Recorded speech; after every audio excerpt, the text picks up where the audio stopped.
പിതാവിൻ്റെയും പുത്രൻ്റെയും പരിശുദ്ധാത്മാവിൻ്റെയും നാമത്തിൽ ആമേൻ. എൻ്റെ പ്രിയപ്പെട്ടവരെ, ഇന്ന് ഓഗസ്റ്റ് 7 വ്യാഴാഴ്ച. അമ്മേ പരിശുദ്ധമേ, അമ്മേ പരിശുദ്ധമേ, ദൈവമാതാവേ, കൃപാസനത്തിലൂടെ ഞങ്ങൾക്കും ഞങ്ങളുടെ ദേശത്തിനും അമ്മ മധ്യസ്ഥം തേടി തന്ന എല്ലാ അനുഗ്രഹങ്ങൾക്കും കൃപകൾക്കും ഞങ്ങളിപ്പോൾ ഹൃദയം നിറഞ്ഞ നന്ദി പറയുന്നു. അമ്മേ പരിശുദ്ധമേ, അമ്മേ പരിശുദ്ധമേ, ദൈവമാതാവേ, 2004 ഡിസംബർ 7 ഉച്ചകഴിഞ്ഞ് 2:30 കൃപാസനത്തിൽ സംഭവിച്ച അമ്മയുടെ പ്രത്യക്ഷപ്പെടലിനെ കുറിച്ച് തിരുസഭയ്ക്ക് സമർപ്പിച്ചിരിക്കുന്ന പഠനരേഖകളുടെ മേൽ സഭാത്മകമായ പഠനം ആരംഭിക്കുവാൻ ഞങ്ങൾ പ്രാർത്ഥിക്കുന്നു. അമ്മേ പരിശുദ്ധമേ, ഭൂസ്വർ ലോകങ്ങളുടെ രാജ്ഞിയായ അങ്ങേയ്ക്ക് ഭൗമ സംരക്ഷണത്തിനായി പ്രപഞ്ച പ്രകൃതിയെ തന്നെ തിരുസഭ പ്രതിഷ്ഠിക്കുവാൻ ഈ പ്രത്യക്ഷീകരണം വഴി ഇടയാക്കണമേ. പരിശുദ്ധമേ, ജപമാല മാതാവേ, സകല കൃപാസനം പ്രാർത്ഥനകളോടും ചേർത്ത് ഞങ്ങളിപ്പോൾ പ്രാർത്ഥിക്കുന്ന ഈ കുടുംബത്തിന്റെ പ്രത്യേക നിയോഗം പറമക്കളെ,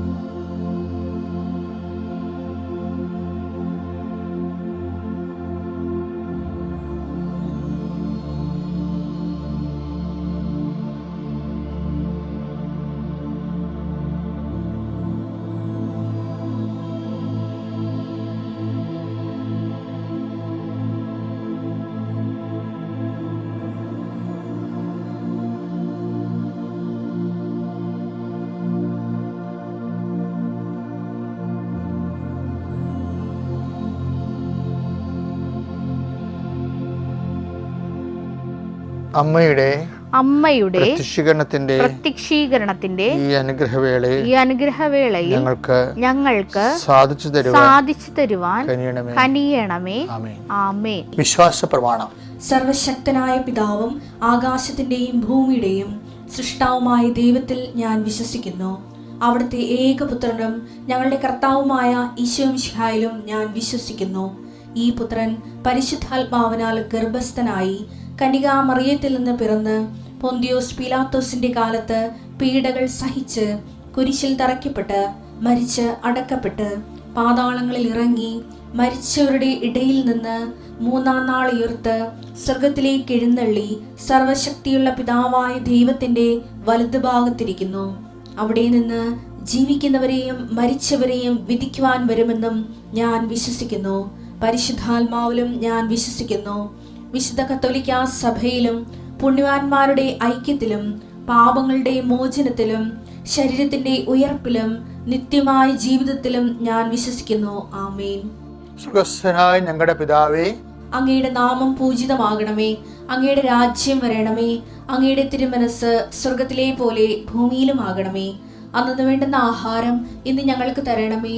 ഞങ്ങളോട് തെറ്റ് ചെയ്യുന്നവരോട് ഞങ്ങൾ ക്ഷമിക്കുന്നത് പോലെ ഞങ്ങളുടെ തെറ്റുകൾ ഞങ്ങളോടും ക്ഷമിക്കണമേ.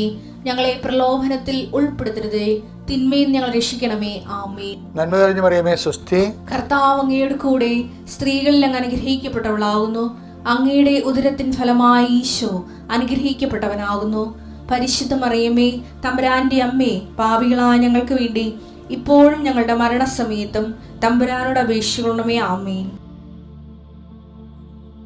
എൻ്റെ കർത്താവിൻ്റെ ഉന്നതമായ നാമത്തിൽ സഭയുടെ അധികാരത്തിൽ 39 വർഷം ഞാൻ അർപ്പിച്ച കൃപാനയുടെ യോഗ്യതയാൽ പരിശുദ്ധ മതേമറായ മധ്യസ്ഥത്തിൽ ഞാൻ നിങ്ങളെ ആശീർവദിച്ച് പ്രാർത്ഥിക്കുന്നു.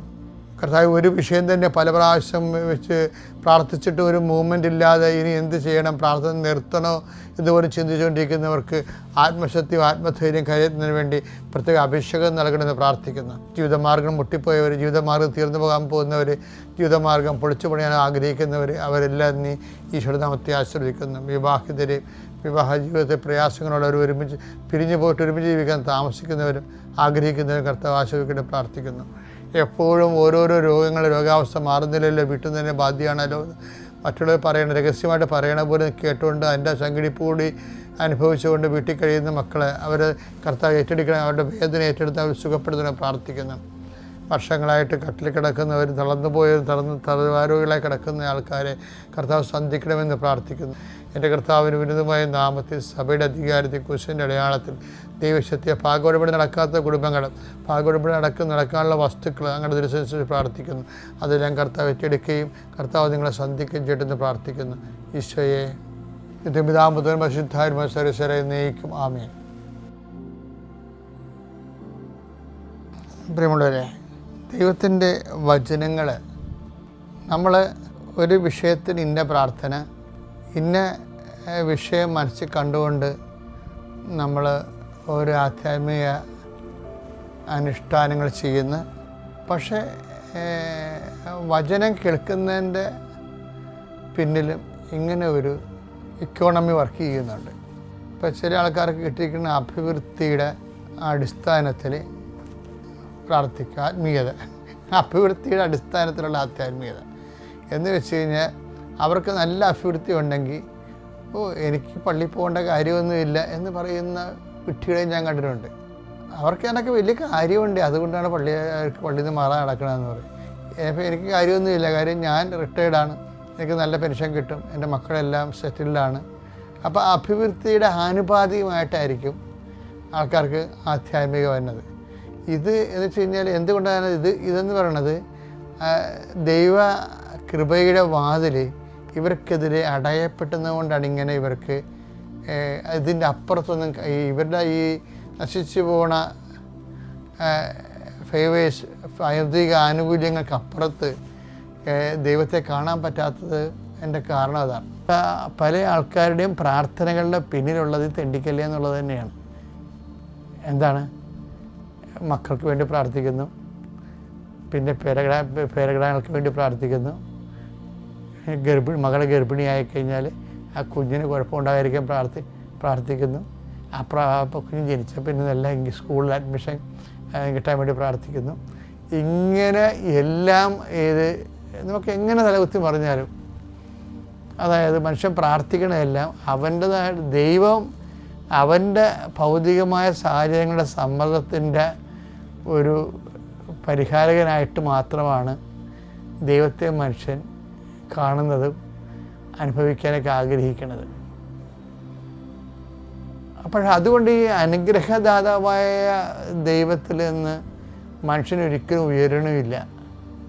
ഇപ്പോൾ അവർ പറഞ്ഞ ഈ അധ്വാനിക്കണമെങ്കിലൊക്കെ ഇപ്പം ഈ സാപത്തിനെ കുറിച്ച് ഇസ്രായേൽ പറയുമ്പോൾ ഇരിക്കണ ഒരു ദിവസത്തിൽ ദൈവം നമുക്ക് വേണ്ടി അധ്വാനിക്കുമെന്നാണ്. അത് ഇസ്രായേലിൻ്റെ ഒരു അനുഭവമാണ്. നിങ്ങൾ മന്ന ശേഖരിക്കാതിരുന്നാൽ മതി, നാളെയുള്ളത് കർത്താവ് അധ്വാനിച്ച് നമുക്ക് വേണ്ടി തന്നോളൂ എന്ന്. അതിനല്ലേ മോസസ് പറയണത്. ഇപ്പം ഞാനത് പറയാൻ കാരണമേ, നമ്മുടെ ഈ പുറപ്പാടിൻ്റെ പുസ്തകം 16:5 വായിച്ചേ. ആറാം ദിവസം നിങ്ങൾ ശേഖരിക്കുന്നത് അകത്തു കൊണ്ടുവന്ന് ഒരുക്കി വെക്കുമ്പോൾ അത് ദിനം പ്രതി ശേഖരിക്കുന്നതിന്റെ ഇരട്ടിയുണ്ടാകും. അപ്പോൾ ദിനം പ്രതി ശേഖരിക്കുന്നത് അവർക്കറിയാം, അവർക്ക് എടുക്കാവുന്നതിൻ്റെ അവരുടെ ആവശ്യത്തിനോട് എടുക്കും. പക്ഷേ പിന്നീട് എന്താ പറഞ്ഞേക്കണത്, നിങ്ങൾ നാളത്തേക്കത് മാറ്റി വെക്കരുത്, നാളെ കർത്താവിൻ്റെ കൂടെ ഇരിക്കേണ്ട സമയമാണെന്ന് പറയും. അപ്പോൾ കർത്താവിൻ്റെ കൂടെ ഇരിക്കുമ്പോൾ പിന്നെ കർത്താവാണത് അതിനു വേണ്ടി കോമ്പൻസേറ്റ് ചെയ്യണത്. അപ്പോൾ ദൈവത്തിൻ്റെ കോമ്പൻസേഷൻ്റെ സമയമാണത്.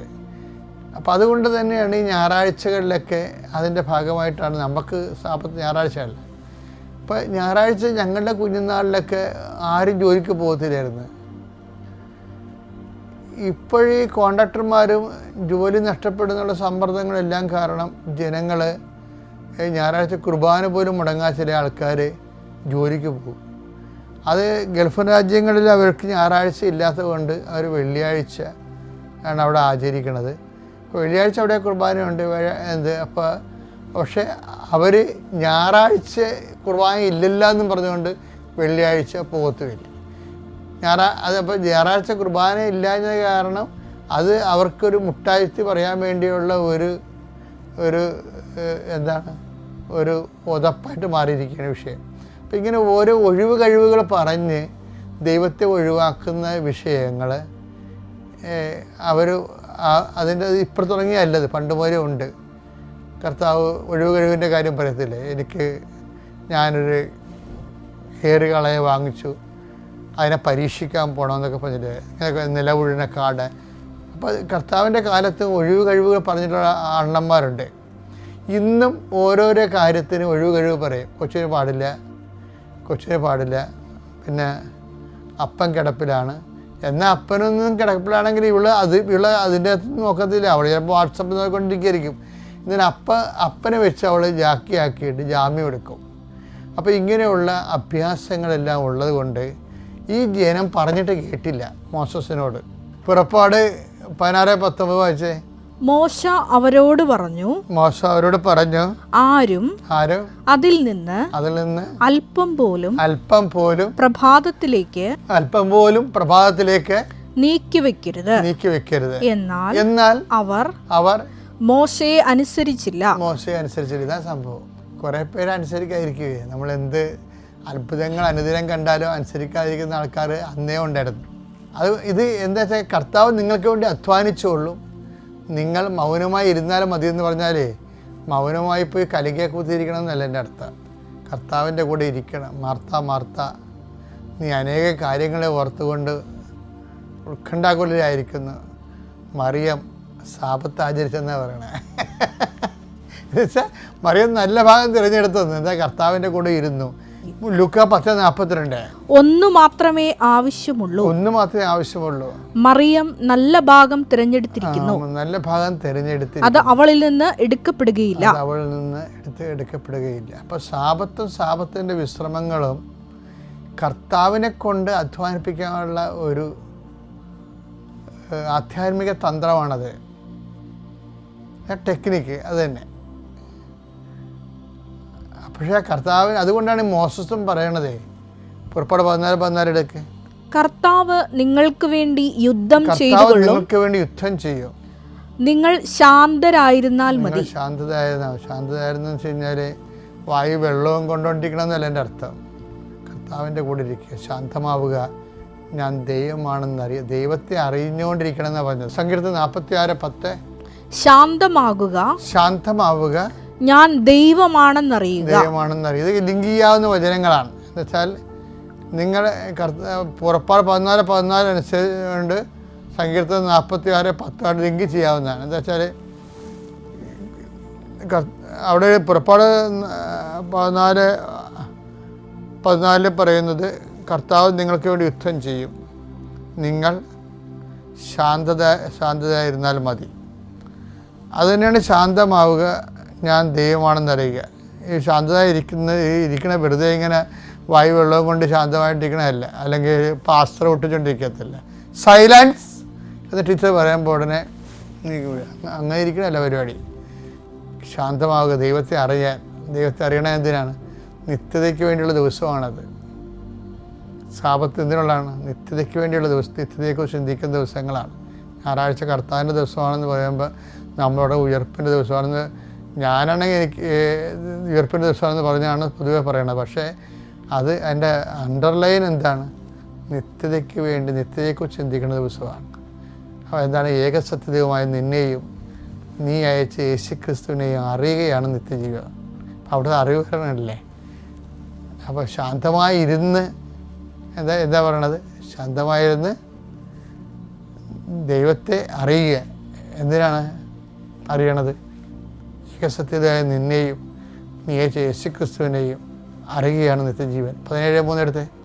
യോഹന്നാൻ 17:3 ഏക സത്യദൈവമായ അവിടുത്തെയും അങ്ങ് അയച്ച യേശുക്രിസ്തുവിനെയും അറിയുക എന്നതാണ് നിത്യജീവൻ. അപ്പോൾ ഈ ശാന്തമാവുക എന്ന് വെച്ച് കഴിഞ്ഞാൽ നിത്യതയെക്കുറിച്ച് അറിയുക എന്നാണ്. നിത്യതയെക്കുറിച്ച് അറിയുക എന്ന് വെച്ചാൽ യേശുക്രിസ്തുവിനെ കുറിച്ച് അറിയുകയാണ്. നിത്യജീവന് വേണ്ടി അറിയുക. യേശുക്രിസ്തുവിനെ കുറിച്ച് അറിയണ ചില ആൾക്കാർ അപ്പം തിന്ന് സംതൃപ്തരാകാൻ വേണ്ടി വീട്, കല്യാണം, ജോലി, ജപ്തി എന്നൊക്കെ പറഞ്ഞ് വരത്തില്ലേ? നമ്മളും വരും. പക്ഷെ അതല്ല, അതിനെ കൂടെ തന്നെ യേശുക്രിസ്തുവിന്റെ യഥാർത്ഥ അറിവ് എന്താണ്? നിത്യതയിലേക്കുള്ള വാതിലാണ്. I am the door. ഈശോ പറയണൊക്കെ എന്ത് രസം കേൾക്കാൻ. ഐ ആം ദ ഡോർ, ഞാനാകുന്നു വാതിൽ. ഐ ആം ദ വേ, ഞാനാകുന്നു ആ വാതിലിലേക്കുള്ള വഴി. ഐ ആം ദ ലൈറ്റ്, ആ വാതിൽ കടന്നു ചെല്ലുമ്പോൾ കാണുന്ന നിത്യപ്രകാശത്തിലേക്ക് ദൈവം നമ്മളെ നിത്യമായി വിളിച്ചുകൊണ്ടിരിക്കും. ഇത് കാറ്റഗോറിക്കലായിട്ടാണ് ഈശോ ഓരോ കാര്യങ്ങൾ പറയുന്നത്. ഓക്കെ, അപ്പോൾ ഈ ശാന്തത എന്ന് പറയുമ്പോൾ ഇത് സാപത്താനായിട്ട് ഇതെല്ലാം കടന്നു വരണത് സാപത്തിൻ്റെ അനുഭവ തലങ്ങളിലേക്കാണ് പോണത്. സാപത്ത് വല്ലാത്തൊരു സാപത്താണ്. യഹൂദിനേക്കാൾ എന്തുമാത്രം ഡെപ്താണെന്നറിയാമോ ക്രിസ്ത്യൻ സാപത്തിന്? അത്യപൂർവ ദൈവാനുഭവങ്ങൾ ഇനി നിങ്ങൾക്കും സ്വന്തം.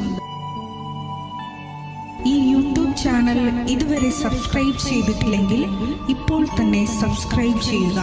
ഈ വീഡിയോ ഇപ്പോൾ തന്നെ നിങ്ങളുടെ സുഹൃത്തുക്കൾക്ക് ഷെയർ ചെയ്തുകൊണ്ട് കർത്താവിൻ്റെ പ്രേക്ഷിതരാകുക.